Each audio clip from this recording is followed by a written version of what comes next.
The birth of Sri Rama. Unni closed his textbook and ran up to Grandma. From the eager look on his face, she knew that Unni was impatient to listen to the Ramayana. He said, "Grandma, I finished my homework. I've also studied for tomorrow's exams." Grandma said, "Great.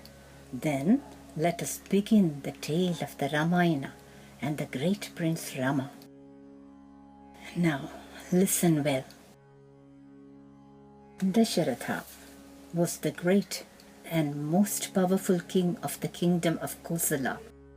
He belonged to the Surya Vamsha, the solar dynasty. It is said that the kings of the Surya Vamsha are descended from the sun god himself. He was an able ruler, and the citizens of Ayodhya loved him and feared him. And he had 3 lovely and gracious queens, Kausalya, Kaikeyi, and Sumitra. But King Dasharatha was terribly sad. Do you know why, Unni? He had no children. There was no one to inherit the throne after him. Unni said, "Oh, Grandma, what a pity. No baby to play with, like you have me and Malu." Grandma nodded her head. The king went to his guru, Sage Vasishta, who was a spiritual master. He asked the sage, "How can I get a child to rule this kingdom when I am old and tired?" Guru Vasishta thought for a while. Then he said, "Invite sage Rishyashringa to come and perform the Putrakameshti Yaga so that you may be blessed with a child." "Who is Rishyashringa?" asked Unni curiously. "He was a great sage who brought rain to the drought-ridden land of Anga. Another time, Unni. His story I will tell you another time." Unni nodded his head happily. Rishyashringa was invited to Ayodhya, and he performed a great yajna by the banks of the river Sarayu. As he was pouring oblations into the sacred fire pit, Agnideva, the god of fire, arose from the pit, holding a pot of payasam in his hands. He said to Dasharatha, "O great king, this payasam is divine. Give a portion each to your wives, and they shall bear you sons." With great reverence and joy, Dasharatha accepted the pot from the hands of the fire god. He divided the payasam into 2 and gave 1 share each to Kausalya and Kaikeyi. You know what they did, Unni? They divided half of what they received and gave half their shares to Sumitra, the 3rd queen. After 1 year, the 3 queens gave birth to 4 baby boys. The first to be born was the son of Kausalya. He was Lord Ramachandra, the Lord Rama of the Ramayana that we are going to hear about. Kaikeyi's son Bharata was born the day after, and Sumitra gave birth to twins named Lakshmana and Shatrughna the very next day. The king, his queens, and the entire kingdom rejoiced at the birth of the 4 baby boys. Unni clutched his grandma's hand and whispered, "I know why the twins were born." "Why?" "Because Kausalya and Kaikeyi each gave half their share to Sumitra." Grandma laughed, pleased with her grandson's attentiveness.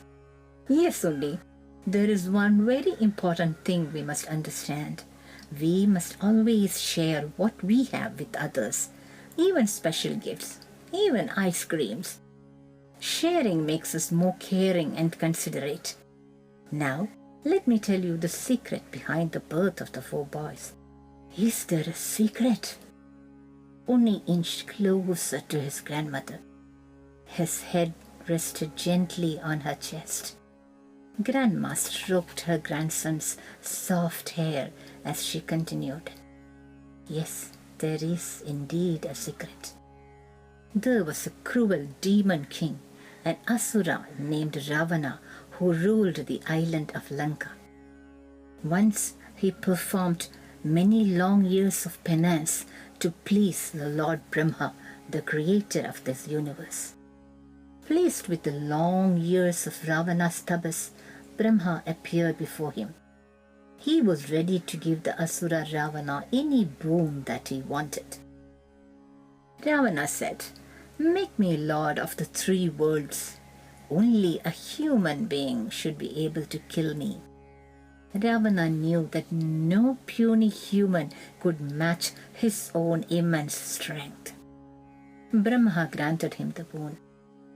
Ravana conquered the 3 worlds and started ruling over them as he fancied. Many of his actions were unjust. Even the celestial beings became terrified of him. The sages were no longer able to perform tapas or yajnas. Ravana had become invincible, arrogant, and very cruel. Bhumi Devi, goddess Earth, was not able to bear the pain of all the people that Ravana killed or trampled under his feet. Along with the Devas, Bhumi Devi sought refuge in Lord Vishnu. Lord Vishnu is the sustainer of this universe. He takes care of all the beings in the world, from the tiny ant to the mighty whale. He listened to their tale of sorrow and comforted them. He said, "Do not worry.